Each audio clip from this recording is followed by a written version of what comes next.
You know something? We're all on the same side of this question. We all want to reduce drug abuse and all the crime and misery that goes with it. We may have different views as to how to get there, but let's stop yelling at each other and let's just start putting our heads together and coming up with something that works. Because the war on drugs, literally, drug prohibition is the biggest failed policy in the history of our country, second only to slavery. So we can't do anything worse than what we're doing today. Let's put our heads together and come up with something that has to be better. My name is Julie Felco. I'm 45 years old, and I live here in Chicago, Illinois.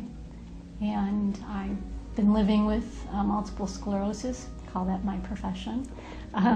Living and trying to maintain that, and as a medical cannabis advocate for the last 6 years during that time.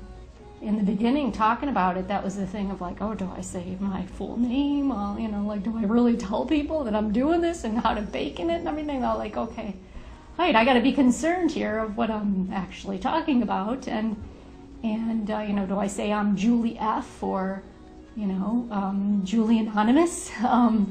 You know, give myself a different title.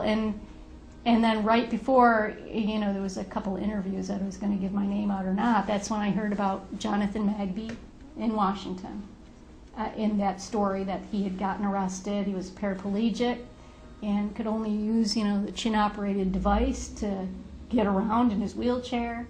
And he said to the judge, you know, I use this because it makes me feel better. And because he said that, this woman judge put him in jail for like 10 days. But since he was so, you know, he couldn't move anything, and he you know, he needed respiratory help. He, like in the evenings, he had to get put on different oxygen, he had to get respiratory help, he needed nurse care. They put him in a jail cell without the treatment or the care he needed. Subsequently, he died in prison.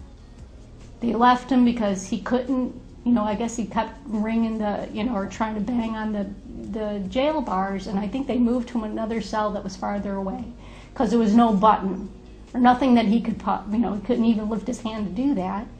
And so when they found him, of course, he was soaked in his own urine because he had no care. Nobody says, here he is in jail. And I thought this was insane because I'm like reading the story going, shoot, I think I got it bad. I got my legs, and I got my hands, and I got my voice.